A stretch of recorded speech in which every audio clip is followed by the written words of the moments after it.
அனைவருக்குமே வணக்கம். சற்று முன் கிடைத்திருக்கக்கூடிய ஒரு மிக மிக முக்கியமான செய்தி ஒன்று வெளியாகியுள்ளது. சற்று முன் அதிர்ச்சியில் அரசியல் களம், துணை முதல்வராகும் துரைமுருகன் உதயநிதி கைது, இது மாதிரி செய்திகள் வெளியாகிருக்கு. ஏற்கனவே துரைமுருகன் அவர்களுக்கும் உதயநிதி ஸ்டாலின் அவர்களுக்கும் பார்த்தீங்கன்னா ஒரு மோதல் ஏற்பட்டிருந்தது இல்லையா. இப்போ துரைமுருகன் அவர்கள் பார்த்தீங்கன்னா உதயநிதி ஸ்டாலினுடைய சம்மந்தப்பட்ட நிறுவனங்களுக்கு இப்போ பார்த்தீங்கன்னா அதிரடியாக அமலாக்கத்துறையை அனுப்பி ரைடுகள் நடத்திய சம்பவம் தான். எக்கச்சக்கமான போலியான டாக்குமெண்ட்டுகளும் அவருடைய சொத்துக்கள் அனைத்துமே போலியான இருந்து வருவதாக இப்போ கண்டறியப்பட்டிருக்கக்கூடிய நிலையில் பார்த்தீங்கன்னா இப்போ உதயநிதி கைது செய்யப்பட்ட சம்பவத்தினால இப்போ துணை முதல்வராக அமைச்சர் துரைமுருகன் சாக போகிறாரு அப்படின்ற மாதிரி அரசியல் களத்தில் ஒரு களகட்டி ஒரு நிலையில் தான். ஏற்கனவே பார்த்தீங்கன்னா பாமகவுடைய நிறுவனர் ராமதாஸ் அவர்களும் பார்த்தீங்கன்னா இது சொல்லி ஒரு நிலையில் இப்போ அரசியல் களத்தில் ஒரு அதிர்ச்சியை ஏற்படுத்தியிருக்கு. இதை பற்றி இந்த வீடியோவில் முழுமையாக பார்க்கலாம். அதுக்கு முன்னாடி நம்ம சேனலுக்கு இப்போ தான் நீங்கள் முதல் முறையாக வந்திருக்கீங்க அப்படின்னா மறக்காமல் நம்மளுடைய சேனலை சப்ஸ்கிரைப் பண்ணி சப்போர்ட் பண்ணுங்கள். வாங்க வீடியோக்குள்ளே போகலாம்.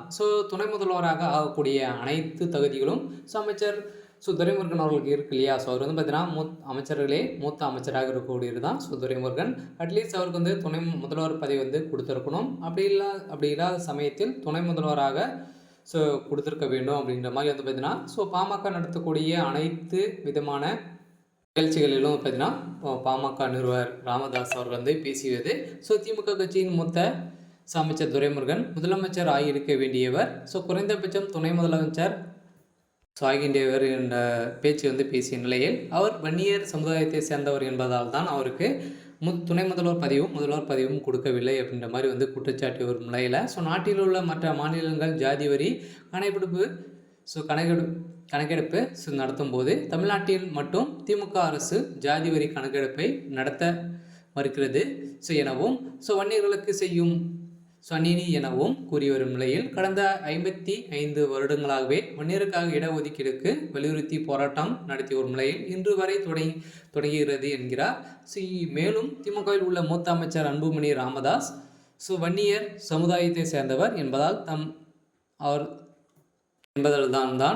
அவருக்கு துணை முதல்வர் பதவி வழங்கப்படவில்லை எனவும் திமுக வேறு வழியின்றி பொதுச் செயலாளர் பதவியை வாங்கியுள்ளது எனவும் அன்புமணி ராமதாஸ் குற்றச்சாட்டி வரும் நிலையில் இப்போ துரைமுருகன் அவர்களுக்கு வழங்க வேண்டிய பதவியை வழங்க வேண்டும் அப்படின்ற மாதிரி குற்றச்சாட்டி வந்துடும் நிலையில் இப்போ இதன் அடிப்படையில் உதயநிதிக்கு அவர் வேட்டு வைத்திருக்காரு அப்படின்ற மாதிரி தான் அரசியல் களத்தில் இப்போ பரபரப்பாக பேசப்பட்டு வரும் நிலையில் உதயநிதியுடைய அவருடைய நிறுவனங்களுக்கு அதிரடியாக ரைடுகள் நடத்திய சம்பவத்தினால இப்போ உதயநிதி ஸ்டாலின் கைது செய்யப்பட்ட சம்பவம் இப்போ துணை முதல்வராக உதயநிதி பதவி பறிபோயிருக்கு.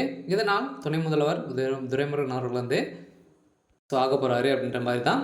இருந்தாலும் என்ன நடக்க போகுது அப்படின்றத வெயிட் பண்ணி பார்க்கலாம். இது மாதிரி செய்திகளை தெரிஞ்சுக்கணும் அப்படின்னா மறக்காமல் நம்மளுடைய சேனலை சப்ஸ்கிரைப் பண்ணிக்கோங்க. தேங்க்யூ.